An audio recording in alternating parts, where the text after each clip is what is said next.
சுதந்திரமான சினிமா எடுக்கலாம் அப்படின்ற ஒரு உத்தரவாதத்தை தமிழ் சினிமாவில் ஒரு இயக்குனர் கையில் கொடுத்துட்டாங்கன்னா அவங்க சுதந்திரமாக ஒரு வெற்றி படத்தை எடுக்க முடியும். அந்த விடுதலையையும் மாற்றத்தையும் ஒன்றாக இணைக்கக்கூடிய ஒரு பாலமாக இந்த டைட்டில் வச்சுருக்கக்கூடிய இயக்குனர் அவர்களுக்கு இதிலேயே ஒரு சமூகத்துக்கு ஒரு புரட்சியை உருவாக்க போகிறார்ன்றதை அதில் புரிஞ்சிருக்கு. விடுதலை மாற்றம் இயக்குனர் அவரும் என்ன அப்படி தான் அப்ரோச் பண்ணார். தம்பி ஸ்ரீதர் மூலமாக அண்ணாச்சி இதில் ஒரு பெரிய கேரக்டரு கிட்டத்தட்ட ஒரு 28 நாள் தேவைப்படுது அப்படின்னாங்க. அப்படி 28 நாள் அப்படின்னாலே அது ஹீரோ யார் அப்படின்னு, ஹீரோவுக்கு அடுத்து நீங்கள் தான் அப்படின்னாப்புல. அது ஹீரோயினுக்கு யாரும் சொல்லலைன்னு நினைக்கிறேன் இல்லையா. ஹீரோவுக்கு அடுத்து நீங்கள் தான் கவலைப்படாங்க. அதுக்கு அடுத்து மியூசிக் டைரக்டர் இருக்காங்க. அந்த படத்தில் நிறைய பேர் இந்த படத்திற்கு தூண்களாக இருக்கும். அந்த தூணில் நானும் ஒரு ஆள். எனக்கு இந்த அற்புதமான ஆனால் கொஞ்சம் வித்தியாசமான ஒரு கதைக்களம் கொண்டது தான் நம்ம விடுதலை மாற்றம். இதில் நானும் இருக்கிறதுல ரொம்ப மகிழ்ச்சி. கண்டிப்பாக விடுதலை மாற்றத்தில் நாங்களும் உங்களை சந்தோஷப்படுத்துகிற அளவுக்கு மிக சிறப்பாக இயக்குனருக்கு நான் நடித்து கொடுப்பேன் அப்படின்றதில் எந்த மாற்று கருத்தும் இல்லை. படமும் வெற்றி பெறணும், படத்தில் நடித்தவர்களுடைய வாழ்க்கையில் வெற்றி பெறணும் அப்படின்னு வாழ்த்தி அன்போடு வாய்ப்புக்கு நன்றி கூறி விடைபெறுகிறேன். நன்றி, வணக்கம். அனைத்து பத்திரிகை துறை ப்ரெஸ் மீடியா அனைவருக்கும் காலை வணக்கம். 2 இயக்குனர்களை முதல்ல பாராட்டணும். அசாருதீன் அவர்களையும் முகேஷ் அவர்களையும்.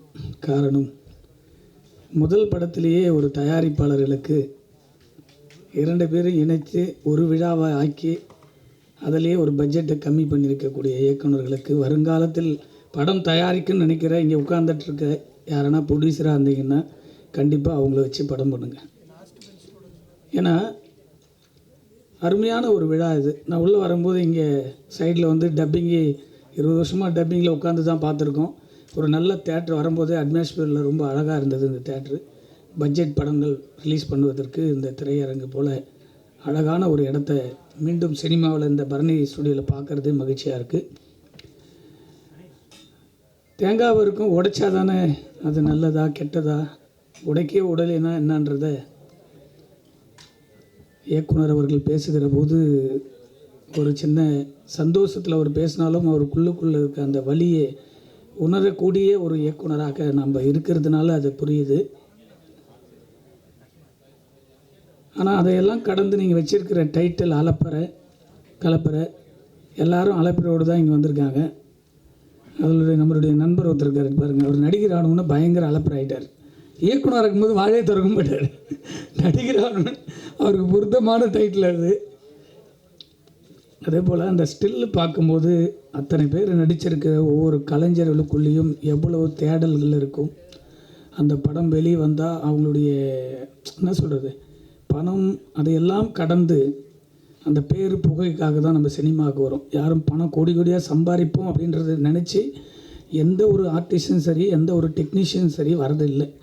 தயாரிப்பாளர் மட்டும்தான் பணம் போட்டால் பணம் எடுக்க முடியுமான்ற நம்பிக்கையில் வராங்களா கண்டி. மற்ற எல்லாருமே ஒரு கலைஞனாக நாம் வெற்றி பெற வேண்டும், ஒரு ஃபெமிலியர் ஃபிகராக வர வேண்டும், ஒரு பெரிய டைரக்டராக வர வேண்டும், பெரிய மியூசிக் டைரக்டர் கனவுகளை சுமந்து தான். ஸோ இதில் இருக்கிறவங்க எல்லாரும் வந்திருக்காங்க. அந்த கலப்பறை அந்த டீமுக்கு என்னுடைய மனமார வாழ்த்துக்கள். இந்த படம் கண்டிப்பாக கலர்ஃபுல்லாக இருக்கும். பார்க்கும்போது டிசைன் ரொம்ப அழகாக இருக்குது. உங்களுக்கு என்னுடைய வாழ்த்துக்கள். இன்னொரு விஷயத்தை இயக்குனர் முகேஷ் அவர்களோடு ஒப்பிட்டு ஒரு இயக்குனரே ஸ்டேஜில் தன்னை பற்றி இல்லாமல் அந்த இயக்குனர் முதல் படைப்புக்கே அவ்வளோ ஒரு நட்பான ஒரு இலக்கணமாக திகழ்கிறத பார்க்கும்போது தமிழ் சினிமாவில் இன்னொரு மறுமலர்ச்சி இருக்குதா அப்படின்றத இன்றைக்கி இந்த ஸ்டேஜில் பார்க்குறேன். காரணம், டைட்டில் எனக்கு விடுதலை ரொம்ப பிடிக்கும். தமிழ் சினிமாவுக்கு ஒரு விடுதலை வேணுன்றதுக்காக நான் பல நாள் போராடிட்டு இருக்கேன், கட்டிகிட்டு இருக்கேன். சங்கத்துக்கு ஒரு மாற்றம் வேண்டும் அப்படின்றதுக்காக தான் பல ஆண்டுகளாக போராடிட்டு இருக்கோம். இதெல்லாம் எதுக்குன்னா, சுதந்திரமான சினிமா எடுக்கலாம் அப்படின்ற ஒரு உத்தரவாதத்தை தமிழ் சினிமாவில் ஒரு இயக்குனர் கையில் கொடுத்துட்டாங்கன்னா அவங்க சுதந்திரமாக ஒரு வெற்றி படத்தை எடுக்க முடியும். அப்படி சுதந்திரமாக ஒரு படத்தை எடுக்கக்கூடிய நிலைமைக்கு அவங்கள உருவாக்கிட்டா தானாகவே தமிழ் சினிமாவுக்கு ஒரு பெரிய மாற்றத்தை அடைய முடியும். அந்த விடுதலையையும் மாற்றத்தையும் ஒன்றாக இணைக்கக்கூடிய ஒரு பாலமாக இந்த டைட்டில் வச்சுருக்கக்கூடிய இயக்குனர் அவர்களுக்கு இதிலேயே ஒரு சமூகத்துக்கு ஒரு புரட்சியை உருவாக்க போகிறாருன்றதை அதில் புரிஞ்சிருக்கு. காரணம், ஒரு சின்ன உதாரணத்தை சொல்லுகிறேன். என்னுடைய ஃபஸ்ட்டு படம் தீ நகர், ஃபயர் ஆஃப் த சிட்டி, 2007 படம் பண்ணுறேன். நான் ஒரு உதவி இயக்குனர் இருக்கும்போது 5 வருஷத்தில் நம்ம டைரக்டர் ஆகணும், இதுதான் பிளானிங், இதை ஒரு நாள் கூட மிஸ் பண்ணக்கூடாதுன்னு அன்னைக்கு எடுத்த முயற்சியில் இருக்கு. இன்னைக்கு வரைக்கும் நம்மளுடைய ஓட்டம், அது ஓடையிலேருந்து வர தண்ணியாக இருக்கலாம், ஏரியிலேருந்து உடைச்சிட்டு வர தண்ணியாக இருக்கலாம், இல்லை கால்வாயிலிருந்து போகிற தண்ணியாக இருக்கலாம், இல்லை கடலிருந்து பொங்கி அடித்து மேலே வரக்கூட தண்ணியாக கூட இருக்கலாம். ஆனால் நீங்கள் ஓடிக்கொண்டே இருந்தால் அந்த வெற்றி என்பது யாராக இருந்தாலும் நிச்சயமாக உங்களை தடுக்க முடியாது. தடுக்கக்கூடிய சக்தியும் சினிமாவில் யாருக்கும் இல்லை. எத்தனையோ சங்கங்கள் இருக்குது, அந்த சங்கம்லாம் உங்களை தடுக்க முடியாது. ஒரு படைப்பை தடுக்கக்கூடிய சக்தி யாருக்கிட்டுமே இல்லை. ஆனால் அதுலேயே அந்த படத்தில் ஒரு வரிகளை சொல்லியிருப்பேன், எங்கோ பிறந்து எங்கோ சேர்ந்து இங்கு ஒன்றாக சேர்ந்து சுய துக்கங்களை பகிர்ந்து கொள்ளும் ஒவ்வொரு வாழ்க்கையிலையும் மறக்க முடியாத வசந்த காலம் இந்த கல்லூரி காலம் அப்படின்னு சொல்லி தான் என்னுடைய வாய்ஸ்லேருந்து அந்த நட்பை பற்றி அப்படி ஆரம்பிச்சிருப்பேன் அந்த படத்தில். அந்த நட்பை ரொம்ப நாளைக்கு அப்புறம் ஒரு இயக்குனரே இப்போ இந்த பூஜைக்காக இருக்கக்கூடிய முகேஷ் அவர்களை பாராட்டுகிற பார்க்கும்போது, ஒரு வலிமையான சினிமாவில் ஒற்றுமை இருந்தால் எந்த படங்களும் சூப்பராக கொண்டு போய் திரையரங்கில் சேர்த்து வியாபாரத்தை கொண்டு வந்த முடியும்ன்றது தான் அந்த வரிகளை உருவாக்கியிருக்கும். அதுபோல் எல்லாருமே சினிமாவில் ஒன்று இணைந்து இருந்தால்தான் அது எந்த சங்கமாக இருந்தாலும் வளர்ச்சி அடைய முடியும், எந்த டெக்னீஷியனாலும் வளர்ச்சி அடைய முடியும். ஒருவருடைய கையில் எதுவுமே கிடையாது. அந்த படத்தை பார்க்கும்போது மொத்த கலர்ஃபுல்லாக எத்தனை ஆர்டிஸ்ட் இருக்காங்க பாரு. ஒரு மூஞ்சில் கூட சோகம் இருக்காது, எல்லாமே சந்தோஷமாக இருக்கும். அப்படியும் ஒரு ஸ்டில் பார்த்துருக்கீங்க. இங்கே பாருங்கள், இந்த டைரக்டருடைய கனவுகள் பாருங்கள் எப்படி இருக்குன்னு பாருங்கள். கொடி பார்த்துருப்பீங்க, அந்த கொடியில் இருக்கிற கலர் பாருங்கள். நீ ஃபயராக தான் பார்க்குறீங்க, அவர் நெஞ்சுக்குள்ளே எரியிற அந்த வலியை வந்து ஒவ்வொருத்தருடைய நெஞ்சிலும் எரிஞ்சிக்கிட்டு இருக்கு. நானும் ஜெயிச்சிருவேன், சினிமாவில் ஒரு வெற்றிடத்தை என்னால் கொண்டு வர முடியுன்ற ஒரு நம்பிக்கையில் வரவங்க தான் இந்த சினிமாவை பாதுகாத்துட்டும் காப்பாற்றிட்டு இருக்காங்க. 10 பேர் 20 பேர்லாம் சினிமாவில் கிடையாது. 10 திரையரங்கு வச்சுருக்கவங்களாம் இந்த சினிமாவை காப்பாற்றலை. நான் தான் ஜாமர் ரஜினி சார் வச்சு படம் பண்ணுறவங்க காப்பாற்றலை. இன்றைக்கி இருக்க சூப்பர் ஸ்டாருங்களை வச்சு படம் பண்ணுறவங்களாம் யாரும் காப்பாற்றலை. 10 நடிகலாம் சினிமா. இங்கே வந்து இருக்கிறது யார் தெரியுமா?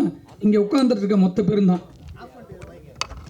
இங்கே ப்ரெஸ்ஸில் நீங்கள் பார்ப்பீங்க, இதுலேயே ஒரு பிரிவினை இருக்குது. காரணம், பெரிய சேனல் சின்ன சேனல்லாம் கிடையாது. ஒட்டுமொத்த சினிமாவையும் வழி நடத்துவது ஒரு போராட்ட குணம் படைத்த எந்த துறையாக இருந்தாலும் அவங்க தான் தமிழ் சினிமாவை வழி நடத்துகிறாங்க. உதாரணத்துக்கு, அவருக்கு ஒரு இவ்வளோ பெரிய ஆர்டிஸ்ட் வச்சு நடிச்சிருக்க இயக்குனருக்கு ஒரு மிடில் இருக்க ஒரு நடிகன் இந்த கதையை கேட்டு படத்தில் நடிச்சிருந்தாங்கன்னா அந்த படம் பூஜையிலேயே ஒரு 2 கோடி ரூபாய் வித்திருப்பார். இப்போ இந்த டைட்டில் விடுதலை மாற்றம் டைட்டில் மட்டும் இருக்கு. எத்தனை பேருக்கிட்ட முதல் படத்துக்கு கதை சொல்கிறதுக்காக எத்தனை மிடில் இருக்க ஆர்டிஸ்ட் கிட்ட, பெரிய ஆர்டிஸ்டே விட்டுருங்க, எந்த ஆர்டிஸ்ட்டுமே இன்றைக்கி வியாபாரம் கிடையாது சொல்லிக்கலாம். இப்போ இருக்கிற எந்த சூப்பர் ஸ்டார் வரைக்கும் இன்றைக்கி இருக்கிற மிடில் இருக்க 7 ஸ்டாருக்கும் படம் பண்ணுறதுக்கு எந்த தயாரிப்பாளரும் சரியாக ரெடியாகலை. காரணம், எந்த படத்துக்கும் பிஸ்னஸ் கிடையாது. சிறு படத்துக்கு தொழில் ரீதியாக பிஸ்னஸ் இருக்குது. இங்கே தான் சங்கத்தினுடைய ஒற்றுமை தேவைப்படுது. இந்த இயக்குனருக்கு ஒரு மிடில் இருக்கிற அந்த ஹீரோங்க கதை கேட்டிருந்தாங்கன்னா அவர் எப்போ ஒரு 4-5 வருஷத்துக்கு முன்னாடி டைரக்டர் ஆகிருப்பார். குறைஞ்சது ஒரு ஹீரோ குறைஞ்ச ஒரு 3 மாதம் ஃபாலோ பண்ணுவாங்க, விரக்தியில் தூக்கி போடுவாங்க, இன்னொரு ஹீரோ கிட்ட போவாங்க, இன்னொரு ஹீரோ, அப்படி போய் போய் போய் போய் ஒரு ஸ்டேஜுக்கு அப்புறம் இவங்களாம் வேணாம், இந்த கதையை வெற்றி பெறும்ன்ற நம்பிக்கையில் வரவங்க தான் தமிழ் சினிமாவில் வரக்கூடிய நடிகர்களை உருவாக்கக்கூடிய இடத்துல ஒரு இயக்குனரும் ஒரு தயாரிப்பாளரும் இருக்கிறாங்க. சினிமாவில் எவ்வளோ கலைஞரை உருவாக்கி உள்ள எவ்வளோ பேர் இருக்காங்க, லட்சக்கணக்கான பேர், 1-2 லட்சக்கணக்கான பேர் இருக்காங்க. ஆனால் எனக்கு படம் இல்லை, வீட்டில் உட்காந்துட்டு நல்லா ஏசி போட்டுட்டு கதை கேட்கணும்னு சொல்லுவாங்க. கதை கேட்கும்போதே அந்த கதைக்கு அந்த ஜீவனுக்கு என்ன மனசுக்குள்ளே சொல்ல வராருன்னே தெரியாமையே ஒரு 20 நிமிஷத்தில் கதை சொல்லி முடிக்கிறீங்களான்னு, 10 நிமிஷத்தில் சொல்லி முடிக்கிறீங்களான்னு கேட்பாங்க. எப்படி சொல்லி முடிக்க முடியும்? ஒரு கதையை 2 மணி நேரம் உட்காந்து ஒரு நடிகர் அதை கேட்கும்போது தான் அதனுடைய ஃபீலு ஒரு 30% கிடைக்கும். அதுக்கப்புறம் கேமராமேன் இருக்கார், ஒரு விஷுவல் அழகாக எடுக்கிறதுக்கு கதை கேட்கும்போது விஷுவல் இப்படி வந்தால் நல்லாயிருக்கும், மியூசிக் இப்படி வந்தால் நல்லா இருக்குன்ற ஒரு நாலேஜில் ஒரு நடிகராக இந்த படம் வெற்றி அடைஞ்சிடும், இந்த படத்துக்கு அப்புறம் நம்ம 10 கோடி சம்பளம் வாங்கலாம் அப்படின்னு நினைக்கிறது தப்பு இல்லை. கேட்காமையே எனக்கு 10 கோடி சம்பளம்னு சொன்னால் எத்தனை தயாரிப்பாளர்கள் வந்து படம் பண்ண முடியும்? அதனால்தான் நடிகர்கள் அவங்களே சொந்தமாக படம் எடுக்க வந்துட்டாங்க. அப்படி வந்திருக்கக்கூடிய நடிகர்களே இன்றைக்கி பல கடனில் இருக்காங்க. சிறு படங்கள் மட்டும் வந்தால் தமிழ் சினிமாவை உருவாக்கும். அதுபோல் முதல் படத்திலேயே இயக்குனர்கள் வந்து உங்களுடைய கதையை மட்டும்தான் அந்த டிசைன் பண்ணியிருக்கீங்க, அந்த கதை மட்டும்தான் ஜெயிக்கும். அதில் உங்களுடைய மனசை தளர விடாதீங்க. வெற்றி என்பது உங்கள் கையில் இருக்குது.